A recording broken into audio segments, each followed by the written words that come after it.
Social संवाद ने अपनी यात्रा के 7 वर्ष पूरा किया है। हम लोग आरंभ से ही इसके गवाह हैं। आज के समय पत्रकारिता, चाहे वो डिजिटल हो या लेखन की पत्रकारिता हो, उसमें आना एक बहुत बड़ा खतरा मोल लेना होता है। उपलब्धियां कब हासिल होंगी पता नहीं रहता है, परंतु यात्रा में मुकाम तक पहुंचने के पहले जितने संघर्ष सामने आते हैं, जिन चुनौतियां दिखाई पड़ती हैं, उनका सामना करना, उन पर सफलता पाना एक जीवट के व्यक्तित्व और व्यक्ति समूह के माध्यम से ही संभव है। सोशल संवाद ने अपने आप को इस कसौटी पर खरा साबित किया है। छोटी टीम के साथ इन्होंने स्थानीय खबरों को प्रमुखता दी है। खास करके जो विचार हैं विभिन्न धारा के व्यक्तित्वों का, उन विचारों को इन्होंने प्रमुखता से अपनी पत्रकारिता में स्थान दिया है। चर्चित मुद्दे और उन चर्चित मुद्दों से जुड़े हुए विचार व्यक्त करने वालों को भी इन्होंने पत्रकारिता का प्रमुख पात्र बनाया है। मैं व्हाट्सएप पर अक्सर इनके जो भी पत्रकारिता के माध्यम से आने वाले व्यक्ति हैं, उनके विचारों को सुनता हूँ, देखता हूँ। किसी खबर को पूरा, किसी को आधा देखकर अंदाज़ा लगाना बहुत मुश्किल नहीं होता है कि एक सामाजिक मुद्दों के प्रति खोजी दृष्टिकोण रखने वाले और उन मुद्दों की तह तक जाकर उसकी विशेषताओं से लोगों को परिचित कराने वाली जो पत्रकारिता है, उसको प्रमुखता देते हुए सोशल संवाद ने हम सभी को एक तरह से शिक्षित भी किया है और बताया भी है कि राजनीति में, समाज जीवन में, आंदोलनों में कौन कौन से ऐसे मुद्दे हैं जो झारखंड में प्रभावी हो रहे हैं।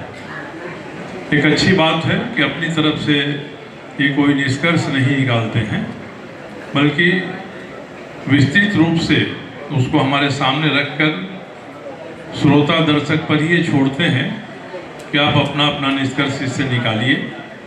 और इतना जरूर मैं कहूँगा कि बहुत कुछ जानने के लिए मिलता है। उदाहरण के तौर पे आज हमारे रमेश हांसदा जी भी हैं।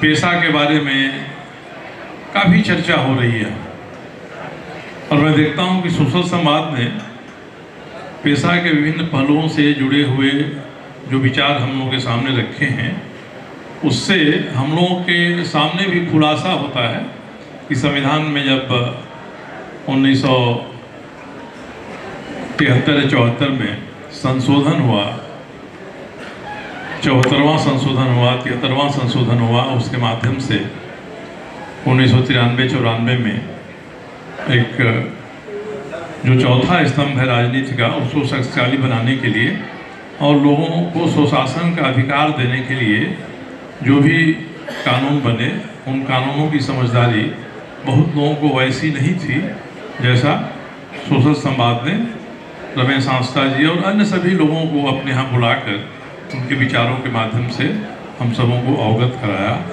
और जिन मुद्दों पर स्पष्टता नहीं है, प्रतिस्पर्धी विचार आते हैं, उनको भी सभी पक्षों को ये अपने यहाँ स्थान देते हैं।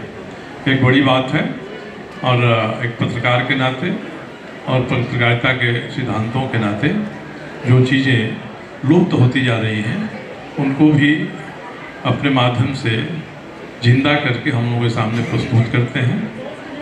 मुझे पता नहीं है कि YouTube पर कितनी फॉलोइंग इनकी है, उससे इनको क्या प्राप्त हो रहा है, अभी और कितना आगे जाना है, परंतु एक संतोष होता है कि जमशेदपुर को केंद्र बनाकर राज्य के सभी स्थानों पर घूमकर जाकर वहाँ की बातों को हम लोगों के सामने ये प्रस्तुत करते हैं। मैं संतोष व्यक्त करता हूँ कि 7 वर्षों में उत्तरोत्तर इन्होंने अपने आप को समृद्ध किया है, अपने आप को आगे बढ़ाया है और मुझे उम्मीद है कि आगे आने वाले दिनों में इनकी भूमिका और अधिक सशक्त होगी।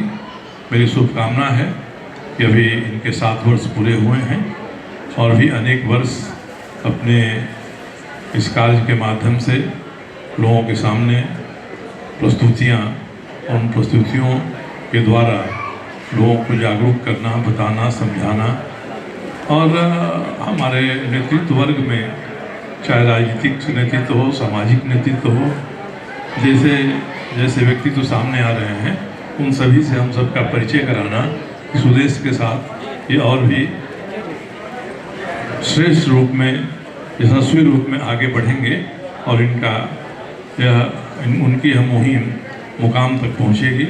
इससे हम सभी लाभान्वित होंगे। इसी उम्मीद के साथ आपको बहुत बहुत शुभकामना। आपकी पत्रकारिता को भी सलाम।